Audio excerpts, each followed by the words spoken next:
This is the Man in Black. Here again to introduce Columbia's program, Suspense. Our distinguished star this evening is that delightful gentleman, Mr. Roland Young, playing as author of detective novels, who invented his best plot when his life was at stake. With Mr. Young to play his long-suffering secretary is Miss Peggy Conklin. A story by John Dixon Carr in a somewhat lighter mood than is our habit, and called The Customers Like Murder, is tonight's tale of suspense.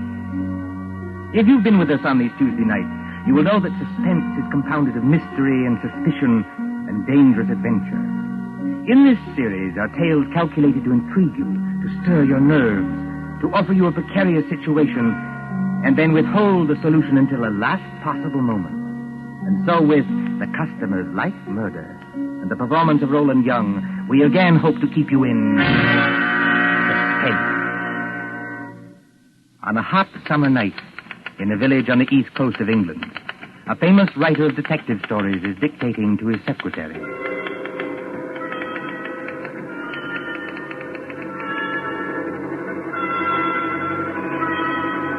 You have all heard of Mr. Gerald Hawkstone, celebrated author of Murder on the Woolsack, Aconite at the Admiralty, Who Shot the Prime Minister, and other thrillers which have held us past the midnight hour. You have followed the exploits of Pendleton King, diplomat detective. Gerald Hawkstone lives quietly a deal with his friend Dr. Roberts nearby in case he should need medical knowledge. And his pretty, if somewhat pert Canadian secretary, Miss Patricia Phillips.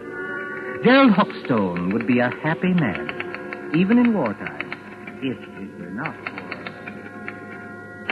You got all that, Miss Phillips? Yes, Mr. Hawkstone. Good. New paragraph. Yes, Mr. Hawkstone. At the head of the great banqueting table, comma, the Lord Chief Justice staggered to his feet, full stop.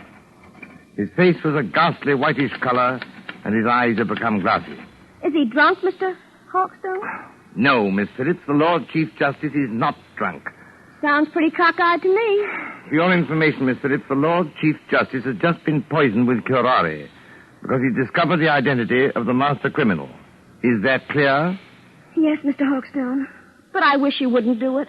Do what? Well, in the last 4 books, Mr. Hawkstone, you have shot the Prime Minister, killed the Lord Chancellor with an axe, poisoned the Home Secretary, and blown up the First Lord of the Admiralty. Why don't you stop picking on the poor government and murder somebody else for a change? The Lord Chancellor, Miss Phillips, was not murdered with an axe. No, Mr. Hawkstone? Definitely no. He was beamed with the Great Seal and found dead on the Woolsack. And there's another thing, Miss Phillips.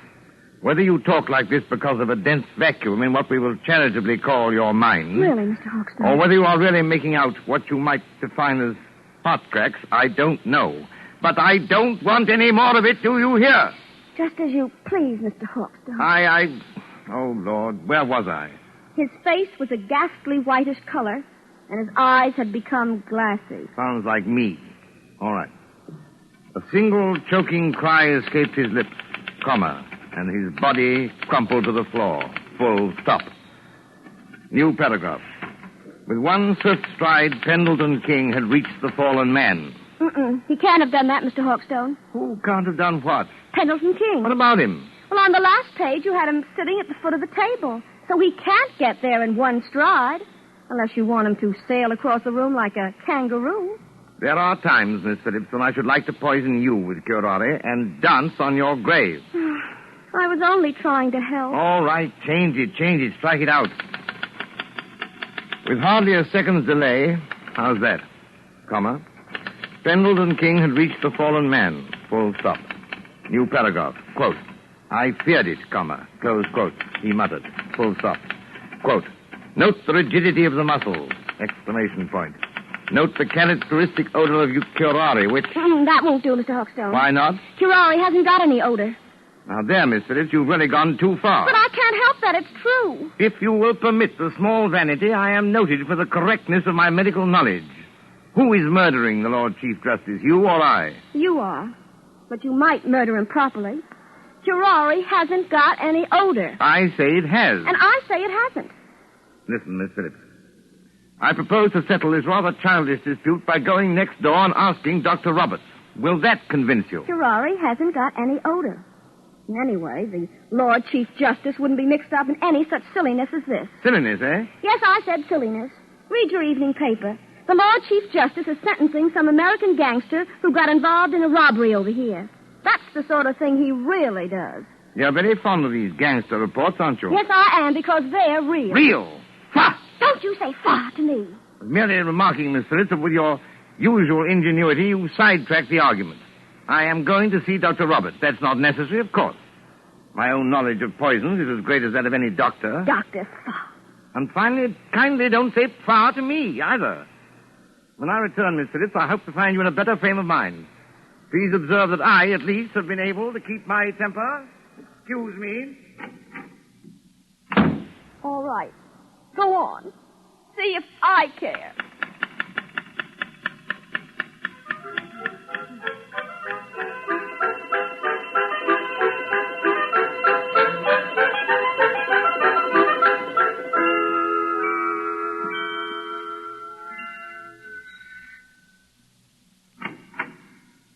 Oh, excuse me, but... Good evening, Mr. Hawkstone. Good evening, Mrs. Roberts. May I come in? Of course. Mind the blackout curtain. My, isn't it hot and stuffy tonight? Rather close, yes. Is the doctor in? I'm afraid he isn't, Mr. Hawkstone, but I expect him back any minute. Oh, out on a call? No, I'm almost certain he isn't, because that's his medicine case and stethoscope there on the table. I think he's just gone up the road to get some tobacco. Do you mind if I wait? Not at all.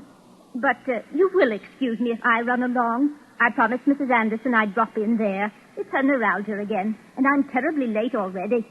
Don't let me detain you, Mrs. Roberts. Go right ahead. I'm afraid you'll have to wait in George's consulting room. I've got most of the house dark so I could keep the windows open. You know which room it is? Yes. Yes, I could find it blindfolded. Oh, and I wonder if you take the medicine case and stethoscope and drop them in the consulting room. George is so careless, he lets them lie about anywhere. Medicine case? Stethoscope, yes. As a matter of fact, I've always wanted to hang one of these things around my neck like this. Look almost like a doctor, don't I? Good night, Mrs. Roberts. Good night, Mr. Hawkstone. See you later. Oh, so what I write is silliness, eh? And I don't know anything about poisons. And I call her Miss Phillips instead of Patricia. Ah, here we are. Where's that light switch? Good Lord. Come on in, Doc. Close the door. Who the deuce are you? You want to keep healthy, Doc? Just do what you're told. Come in and close the door. Is that by any chance a revolver you're pointing at me? Ain't no cigarette case. I'm warning you. Well, I'm hanged. I've done it 1,000 times in stories, but I never thought... Don't drop that junk you're carrying either. You're going to need it, Doc, when you come along with me. Come along with you? Where? Just to see a guy, that's all. To see a... Oh, wait a minute. You don't think I'm the doctor? Now, look, Doc. I ain't got any time for gags, see? The boss says to bring you, so I bring you. There'll be a very sick man out there if you don't go. Yes, there'll be a very dead man out there if I do go. I tell you, old man, you're making a terrible mistake. Now, look, Doc. My name is Hawkstone. I live next door. I'm not a medical man, and I never... Somebody's coming. Miss Phillips. Now then, Dr. Hawkstone, just look here in the encyclopedia. So you ain't the doctor, huh? That's done it. Just a real old-fashioned kidder, ain't you? Now, you keep quiet, lady. You know it's good for you. I know you. I've seen your picture. You're Big Louie Miller. Pretty smart dame you sure got here, that's him. Doc. Listen, Mr. Just take Hawkstone. it easy, Miss Phillips. Big Louie Miller and Slats Kelly. Slats Kelly is the gang leader. Well, we're supposed to be friends of this gangster who's on trial in London now. But I hadn't heard they were in England. No, lady. Neither is anybody else. Now we're for it. Who is this dame, Doc? Your night?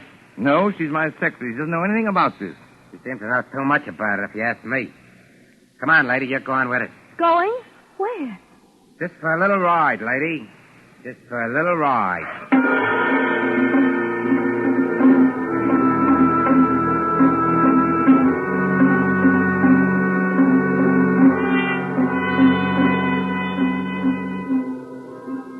Far out from the village, in flat and miry swampland where pools of stagnant water gleam under the moon, stands the old Rutherford house.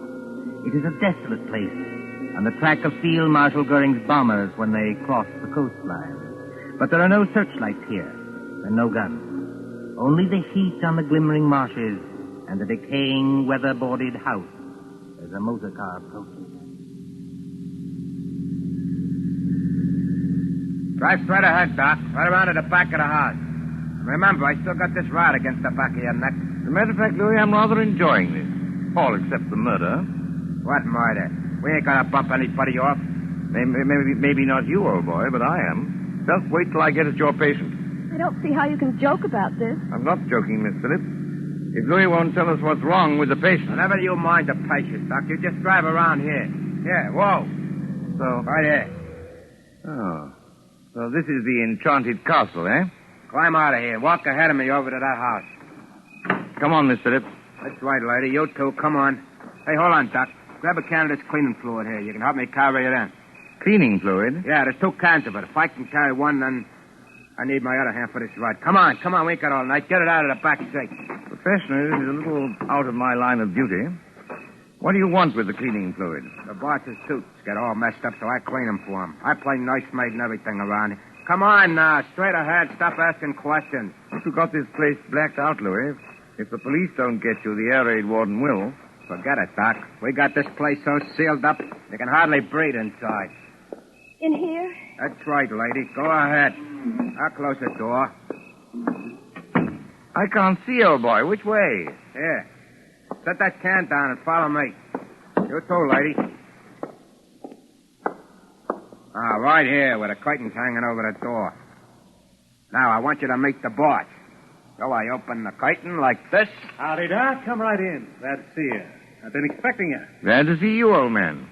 I imagine you're the celebrated Mr. Kelly. That's me, Doc. Slaps Kelly to you. Glad to see you taking this nice and friendly. Louis, what's the idea of bringing in the dame? I couldn't help it, boy. How? She says nice, see? She was with him, and she knew who I was. She did, eh? I don't know anything. All I want to do is to go home. That's all right, sister. You'll go home all nice and friendly. As soon as I've had a little talk with the doctor. A talk about what? Well, we're not what you might call comfortable here, Doc. Well, we've got flashlights, canned food, plenty of liquor, portable radio that works on a battery. So we managed to get along. You know what I mean? I said a talk about what? Well, that's it. That's what I'm going to tell you. We pulled a snatch, see? You pulled a snatch? He means they kidnapped somebody. That's right, sister. You speak English. May I ask who was snatched? Well, I'll tell you, Doc, because it'll have you a big laugh. The guy we snatched was the big shot you call the Lord Chief Justice. You snatched the Lord Chief Justice? We sure did, Doc, and his clerk, too. They're in the room right over there. Shut your trap, Louis. I didn't mean nothing, boss. I was only Did trying you hear me say shut your trap? Okay. But look here, what was the idea behind this snatch? Well, I'll tell you, Doc. We got a pal, see? Well? Dominic Forelli, his name is. He's up on a grand larceny rap, and Forelli don't like grimy jails. He don't like 'em at all. Besides, the dirty little rat owes me 14 G's. So what do? Snatch the Lord Chief Justice, apparently, but why? Because the mouthpiece back home tells me long ago that a man can't be sentenced except for the judge that tried him. And the Lord Chief Justice is the judge who tried Dominic Forelli, is that it? That's right, Doc. But it ain't the main thing. This Chief Justice is a pretty important guy, see? So, what do? We write to the cops and say, now, look, we got the old bird in a place where you'll never find him, and if you want to keep things nice and friendly, just spring Dominic Forelli. Spring him? Turn him loose. Sure. Spring Forelli, and you'll get the old judge back in one piece. If you don't do it, you'll get him back with his head as full of holes as a Swiss cheese. And we're not kidding. This is horrible. I can't stand it. Take it easy, sister. Take it easy. You know, Slats, I admire you tremendously. You do, Doc. Why? Because you've invented a crazier idea than I ever did. Just what do you mean by that crack, Doc? You don't honestly think the government will make a bargain with you. I sort of think they will, Doc. I sort of think they will. But what if they don't? It'll be just too bad for a lot of people. You know what I mean? Why wouldn't I like to give that judge a going over? Louis got a sort of a grudge against the old guy, Doc. Well, wouldn't you have? Louis' temperamental, see? He gets bored easy. So he says to the old guy and his clerk, he says, can you play poker? Judge says, sure. So they play poker from 6 in the evening to 5 in the morning. What do you know? If the old judge don't win all Louis' dough. They rung in a cold deck on me. That's how they done it. They're a couple of crooks. Are you accusing the Lord Chief Justice of playing poker with marked cards? He won my dough, didn't he? Shut up, Louis. Okay, boy. Not that I blame Louis much. The things I've had to take from that judge. Well, that's where you come in, Doc. I was just wondering about that. Which of one of them is... Hurt? There's nobody hurt. Not yet. Then what the devil do you want with me? I want them kept quiet so they don't keep trying to escape. We can't get tough with them, not until I get Forelli and my 14 Gs. And I want you to give them a hypodermic or something that'll keep them out cold for 2 days. Can you do that? Why, yes, I don't know. I suppose I could. No, for heaven's sake, be careful. Now, what do you use to dope them? Well, under the circumstances and considering all the factors involved, I think I should use morphine. Have you got any morphine in that black satchel? Oh, yes. Plenty of morphine. I always go about equipped for these little emergencies. Well, then open the satchel. Come on, open it. No. Well, there you are. Dozens of little bottles, anyway. Now then, Doc, which one of them bottles is the one that has the morphine in it? The fact is, Slats... Come on. Which one is it? Listen, boss. Louis, how many times do I have to tell you to shut up? Yeah, but it's the midnight news. The news on the radio. You said you wanted to hear it. It's after midnight now. Why didn't you tell me? It's all right, boss. I switched the radio on. Well, then keep quiet, all of you. A couple of seconds now, you're going to hear some mighty sweet news. I wonder. So do I. Quiet. The Lord Chief Justice. Hey, that's us, ain't it? The kidnappers, stated Superintendent Hadley of the CID, seem to entertain a belief that no sentence can be passed on a criminal except by the judge who tried him. Whatever may be the law in certain American states, this is not the case here. Dominic Forelli, alias Dominic Stevens, was today sentenced by Mr. Justice Stoneman to 14 years hard labor and this evening entered Dartmoor prison. Why, that One moment, please. double-crossing lawyer told me... Take it easy, boy. Take it easy. Kelly, he's as white as a ghost, and his mouth is twisting back as though... Here is a bulletin just received. Scotland Yard flying squad cars, assisted by the constabulary of a county which for obvious reasons cannot be named, are closing in on the two kidnappers believed to be men already wanted in the United States for murder. That's us, Will anyone who has any further information about these men, whose descriptions follow, communicate with New Scotland Yard, telephone number Whitehall 1212... Wait till I get my hands on it. That's all right, boss. Everything's all right now. I turned it off. Can't do more than turn it off, Louis. I'll fix that thing. Hey, what are you going to do, boss? Hey, don't bust the radio. Hey. Oh, you hadn't ought to bust the radio, boss. Now we can't get any news. We've had our news, Avery. Come on, put that light out. I want to look out the window. Oh, they're closing in. Tricia, you see, I can call you that. Why couldn't you have called me that weeks ago? Oh, well, putting that aside, I started it as half a joke. But I'm not joking now. I intend to get that rat-faced Slats if it's the last thing I ever do. It probably will be. But how are you going to? First, Pendleton King, my dear. He's got out of worse scrapes than this. 14,000 bucks gone. And the cops on our tail while we stand here yapping. You heard what that radio said, Louis. Yeah, I heard it all right. Look, boss, we better lamb out of here while it's Sure we time. will, Louis. Before we go, we settle things with the old guy in the other room. You can't get away with it, Louis. This is England. They'll hang you. So what? We got a murder rap for facing the States, ain't we? And I just as soon hang as fry. What about you, Louis? You said it, boss. Let me take this rod of mine, stick it against the back of the old guy's neck, and... No. No ride. That's too easy. Easy? Sure. One slug and it's all over. This guy rates special treatment. And that's where the doctor comes in. You know anything about poisons, Doc? I know a good deal about poisons. The customers like murder. What's that? Oh, nothing. Just a slogan in my profession. Look, Louis, do you remember the time Johnny Presco was running the old Third Avenue Social Club? Yeah? And Mike Delaney talks out of turn? And they feed him some white stuff called strychnine? Oh, yeah. And sit around and light cigarettes and watch him die. It took 4 hours, Doc, and you could hear the rats screaming as far as 81st Street. Now, wait a minute, Slats. You can't... I can't, huh? We'll see. You got any of that white stuff, Doc? Well, Come on, I you've might. got I something don't in know. that bag that'll make the old guy squeal now, haven't you? Why, yes, I suppose I have, but... Listen, get this sure. You can do it the hard way, Doc, or you can do it the easy way. Louis gets to work on you. Maybe you'd be smarter to hand the stuff over right now. What do you say? Listen, boy. Listen.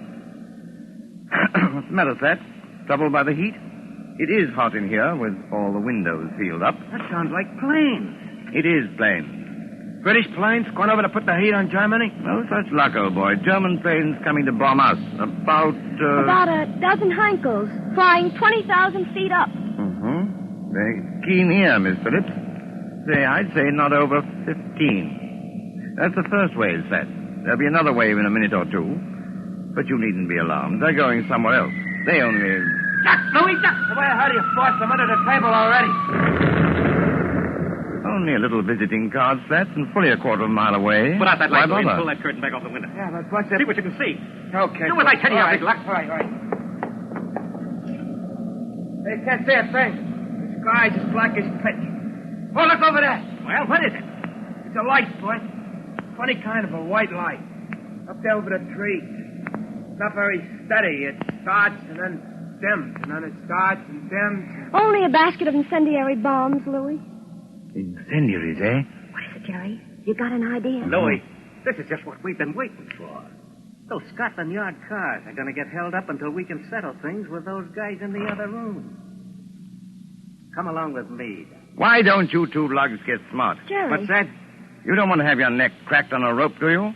Or burn in the electric chair back home? What are you getting at? Why not take advice from somebody who's been killing people in a professional way for 15 years? I'm not in the mood for gags, Doc, but keep on talking. This Lord Chief Justice and his clerk, what do they look like? Well, the judge is a little guy with a bald head like me. And the other one is a big guy with a punch-drunk pan like Louis. Why? I thought so. I've seen their photographs. When the next wave of planes comes over, and it will, why shouldn't an incendiary bomb hit this house? You mean you think it ain't too safe here? Be quiet, Louis. Go ahead, Doc. In other words, you leave the Lord Chief Justice and his clerk tied up in the other room. Then all you have to do is to set fire to the place. Justice cheated, Medlington gangsters die and blaze. Jerry Hawkstone, have you gone crazy? They may catch you eventually, yes. But it'll give you a few days' start. Hey, maybe you got something there, Doc. And it's got to look good. This house must go up like a piece of paper in a furnace, past any possibility of being put out. Yeah, and that's the catch. Why so? Well, this house is in the middle of a swamp, see? It's as damp as your own climate. You couldn't make it burn with a blowtorch. Oh, yes, you could. Aren't you forgetting the cleaning fluid? Cleaning fluid? In that other room, you've got 2 gallons of cleaning fluid. That's benzene, a derivative of petrol. Soak every inch of the floor of that room with it, every inch of it, mind, and the place will go up like tinder. Well, it's worth a try, Louis. Turn on your flashlight. Okay, boss. And, what about you two, Doc? Afterwards? We're accessories, aren't we? Are we likely to talk? Better put a couple of slugs in them, boss, and drop them on the road. What's 1 or 2 more bumps in a spot like this? Maybe you're right at that. Well, anyway, Doc, thanks for a swell idea. You heard what the doc said, Louis. Get going with that cleaning stuff. Both of you had better do it, I'm warning you. Oh, why? Hear that? Because there isn't much time. Here they come. You can't have a fire start after the last wave of planes has gone over. Well, maybe you got something there, too. But I'll just take a little precaution first. What are you going to do? These are handcuffs, sister. 2 of the neatest pair of cuffs we ever swiped off a dumb cop. Now, I'll just lock your arms around the back of the chair, like this. And the doc's arms around the back of his chair, like this. And we'll get going. Come on, Louis, through the curtain. Okay, I'm coming, boss. Bye-bye, Mr. Hawkstone, and your lady friend. Be seeing you in the funny papers or in the morgue.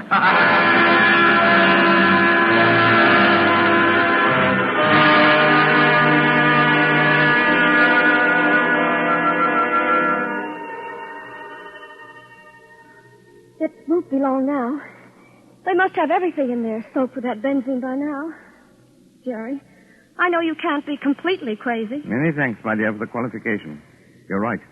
They have soaked the place with benzene. And if they strike a match before... I know you've got some kind of a scheme, but do you think it'll work? I don't know, my dear. I thought of it once for a story. Oh, you and your story. Me and my stories, as Louis will put it, may save our hides yet. But suppose it doesn't work. Then we're done for. What are you trying to do? There's a place you missed, boss. Listen, Patricia. It's not working. But it's got to work. What's got to work? 4, no, 5 minutes. Must be at least that. They've been pouring out that benzene an inch at a time all over the... What's the matter? Listen. What's the matter, you big lad? Can you stand up? Got me, boss. It's working, Patricia. I think our friends are licked. No, they're not. Slaps is coming back. What the trick are you? Trying to pull, Doc? What's the matter with Louis? What's the matter with me? You've lost the game, Slats. You're finished. Okay. I'm finished, am I? It's the benzene fumes, old man. To pour out a lot of cleaning fluid in an airtight room like that one is practically certain death. You know, Slats, you ought to learn more about crime. No, you won't, Slats. You can't reach your gun. The fumes have got you. You can't move your arms or legs. Your eyesight's going. In 1 second more, you'll be... Got him. Dead to the world. You mean... It worked, Patricia. It's practical. It worked. Are you trying to tell me that you killed those two men? Not necessary. Listen. That sounds like cars. Probably police cars. We're just about to be sensationally rescued, just like fiction. Jerry. Come on out of there. Come on in and get us, you lug. Don't talk like Louis or we'll get a bullet through the head yet. Yes, that is a thought. We're prisoners. We're victims. This way, please. Mr. Sergeant, and I was never so glad to see a uniform in my life. Here now. What's going on in this place? Louis Miller knocked out in that room?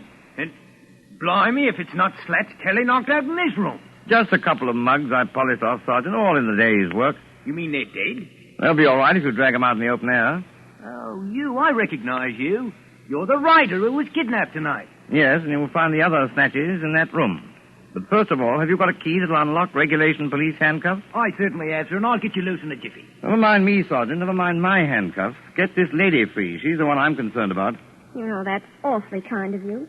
It's something practically chivalrous. Chivalry, my eye. There you are, young lady. Have you got your notebook and pencil in that handbag? You don't want me to take dictation now? A true artist, madam, takes no account of time or place. Are you ready? Yes, Mr. Hawkstone. Well, you admit now that my plot is practical. Yes, Mr. Hawkstone. Now then, The Income Tax Murder by Gerald Hawkstone, Chapter 1. But, Mr. Hawkstone... Just as Big Ben was striking midnight, a hooded face looked in at the window of the luxurious study occupied by the Chancellor of the Exchequer. Full stop. The hooded figure chuckled as it softly lowered inside the window a large tin of cleaning fluid. New paragraph. The Chancellor himself was hard at work devising a new scale of income tax. But, Mr. Hawkstone, that's a completely different story. I thought you were going to murder the Lord Chief Justice. Haven't you any professional taste? How can I murder the Lord Chief Justice when I just saved his life?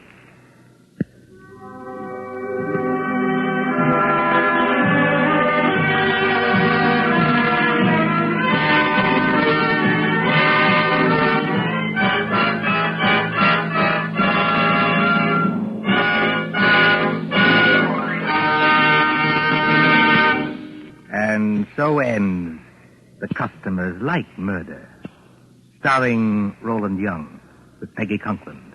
Tonight's tale of suspense. This is your narrator, the man in black, who conveys to you Columbia's invitation to spend this half hour in suspense with us again next Tuesday, same time, when our story will be The Dead Sleep Lightly.